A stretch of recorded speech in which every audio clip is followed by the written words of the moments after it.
I'm ready. I have to go. I'm late for the trial.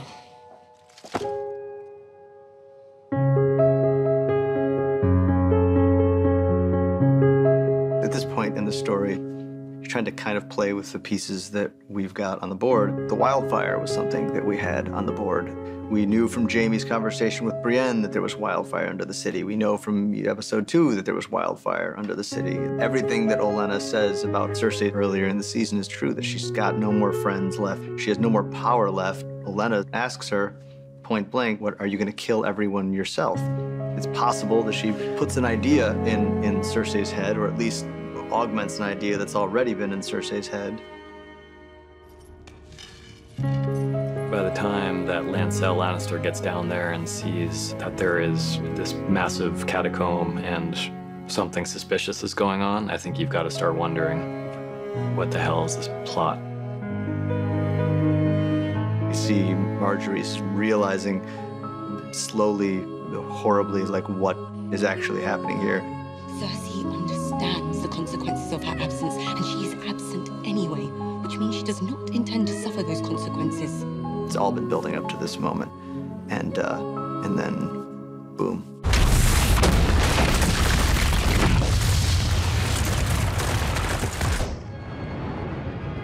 She's really achieved a stunning, very surprising victory against everybody who's opposing her all at once. Meanwhile, while this is happening, Tommen's alone. This fragile, malleable, devastated child, basically, is sitting there without anybody to comfort him, and if she had been there, he wouldn't have gone out that window. She failed him, and she alone failed him here. I think the idea of Cersei without her children is a pretty terrifying prospect, because it was the one thing that really humanized her, you know, her love for her kids. And as much of a monster as she could sometimes be, she was a mother who truly did love her children, and now those children are gone, and all she's got is power, and she's got a lot of it. I mean, she's the queen, she's sitting on the Iron Throne. I don't think that bodes well for anyone, really, and I think, you know, even for Jaime, who loves her, I think it's a terrifying moment. She's capable of doing anything, as she's proven in this episode, to get what she wants, and the real question now is, what does she want? Sansa, she does love her brother, you know, and they've had a conflicted past. I'm not a Stark.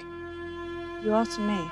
Over the course of this season, they've come to really rely upon each other, but she doesn't necessarily trust him completely. You know, she didn't tell him about the meeting with Littlefinger. She didn't tell him that she summoned the Knights of the Vale. There's definitely like a little hint of conflict there. We see that come out in episode 9, where she's, you know, at the War Council, where no one asks her opinion, despite the fact that she knows Ramsay better than anyone. So I think there's a little bit of anger about that, and a little bit of jealousy, and you know, that relationship will be crucial to watch.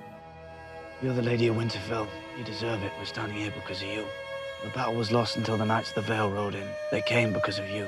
When we see the second King in the North scene with Jon, I think it was important to us that it evoked that first King in the North scene. The King in the North! The King in the North! It's very different circumstances, different environment. They're at Winterfell instead of, you know, military encampment. We know no king, but the king in the north whose name is Stark. I don't care if he's a bastard.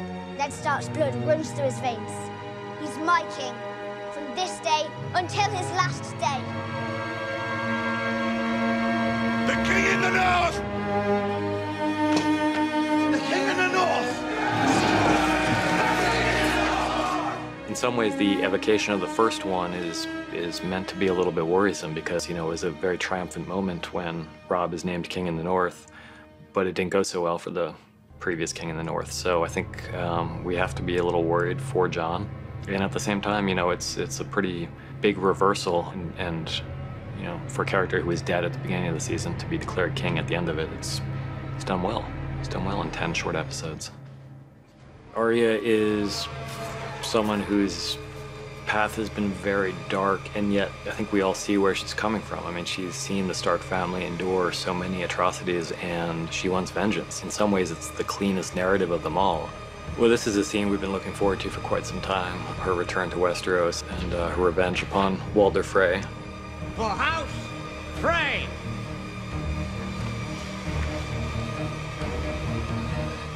My name is Arya Stark. I want you to know that. The last thing you're ever going to see is a Stark smiling down at you as you die.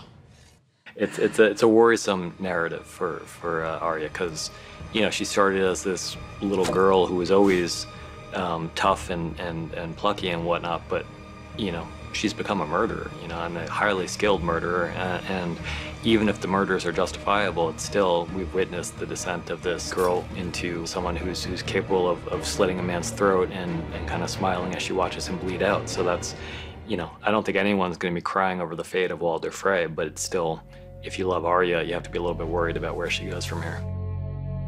Tyrion had a very steep slope to climb to win Dany's trust. His family played an integral part in nearly exterminating her family. But at this point, especially given the hand he was dealt with Meereen after she left, has earned her trust.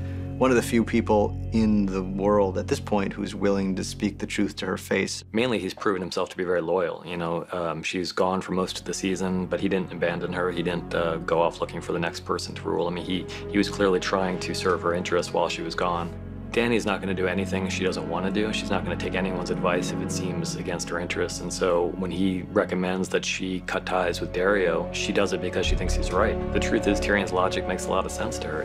He's not going to be a help for her when she gets to Westeros. She comes over there unencumbered, and as a queen without a king, that could be really useful in the future. Who are you marrying this time? I don't know. Tyrion has become a very capable advisor in a relatively short time. She clearly respects his intelligence, and she now respects his loyalty. I think, especially given that she knows where they're heading. They're going back to Westeros. Most of the people on her team have never been there, but Tyrion spent his whole life there, served as Hand of the King before, defended King's Landing during an attack. I'd swear you're my sword, but I don't actually own a sword. It's your counsel I need. He knows these families, the ruling families, better than anyone. He certainly knows Cersei better than anyone. So as long as she can trust him, which she does, he's the perfect advisor to her in the war for Westeros.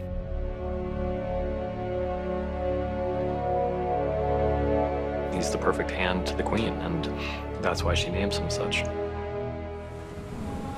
That shot of Dany's fleet with all of her newly arrayed allies making its way out of the Slaver's Bay towards the Narrow Sea and home. Probably the biggest single thing that's happened on the show thus far. It's the thing we've been waiting for since the pilot episode of the first season. The person she is now is very, very different from the person she was then. It hasn't been a smooth road. Feels like she has earned it at this point. It's the shot that we're going to leave everyone with. But it was a real thrill to see her on the bow of that ship with Tyrion by her side heading west. It's a ruthlessness that comes with even the good Targaryens. I mean, these are the people who came over from across the Narrow Sea and conquered the known world. It'd be very interesting to see how that plays out going forward.